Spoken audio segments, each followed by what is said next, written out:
Ooh, 11 cruises canceled. What's up, everybody? Welcome back to Travel Mutiny. If you're planning a fall 2026 getaway on the Carnival Firenze, you might want to check your email immediately or your text messages or whatever else you got. Carnival Cruise Line just dropped a massive cancellation notice affecting thousands of passengers, including those booked on the highly anticipated forensic-themed cruises.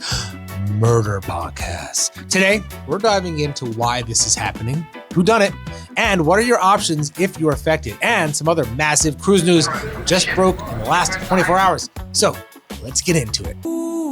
It's Travel Mutiny with Dave on the waves. We're tossing all the worries overboard today. From deck to deck, we're laughing all the way. Oh. All right, so here are the details. March 11th and 12th and 13th, 2026, Carnival officially pulled the plug on 11 consecutive voyages of the Carnival Firenze, departing out of Long Beach, the booze cruises that I like so much. We're talking about the 3- and 4-night Baja Mexico itineraries to get your tostadas, scheduled between October 12th and November 16th, 2026. Now, for many of you, these weren't just standard cruises you were going on. This block included several forensic-themed sailings where experts and enthusiasts gathered to discuss true crime and investigation. Okay, I listen to these podcasts too. I'm not going to lie. And while the theme itself isn't the reason for the cancellation, but who really knows, right? Who done it? The entire ship's schedule for that month has been wiped clean. But the question is, why is this happening? Officially, Carnival's email to guest sites changes to itinerary plans. However, industry insiders and recent patterns suggest two likely culprits. Let's look at them. Number 1, rescheduled dry dock. Carnival has been shifting maintenance windows across the fleet. Fuel prices probably have something to do with all this. It's highly probable that the Firenze is heading into a required routine dry dock for inspections and technical upgrades. Not wet dock, but the dry dock. Number 2, redeployment prep. We know the Firenze is scheduled to move to the East Coast in early 2027.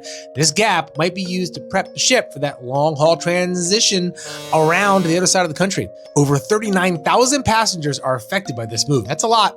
And if you're one of them, you got until March 25th, 2026 to decide if you want to rebook with price protection and onboard credit or take a full refund. And this isn't the only trouble brewing. In the last few days, we've seen a trend of rising costs across the industry. Everything's getting expensive, and it's about to get a lot more expensive no matter what you're doing. But cruising's still probably the best bargain. Let's break it down. Gratuities. There are reports of another round of gratuity increases across several major lines as they try to keep up with labor costs. Princess Cruises, they've recently increased service fees and are tightening up their embarkation rules. Tighten them up.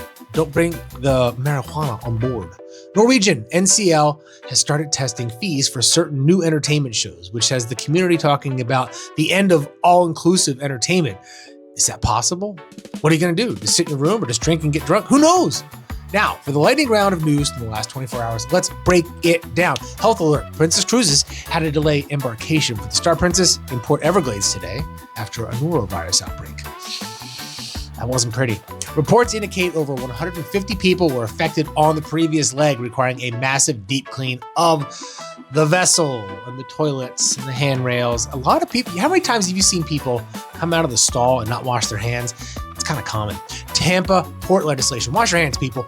Big news for Florida cruisers. Lawmakers have passed legislation that effectively blocks a proposed new cruise port in Tampa, citing environmental and congestion concerns. They need some Sudafed. They're all congested.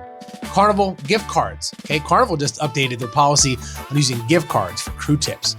While you can still use them, they've clarified that not all third-party cards are compatible with their onboard system.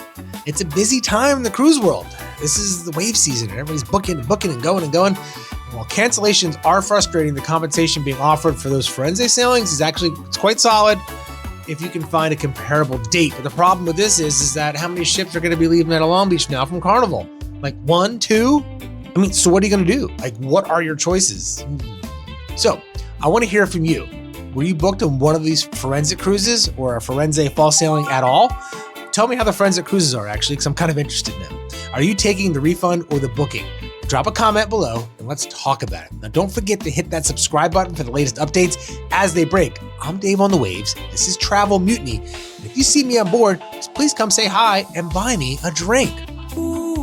It's Travel Mutiny with Dave on the waves. We're tossing all the worries overboard today. From deck to deck.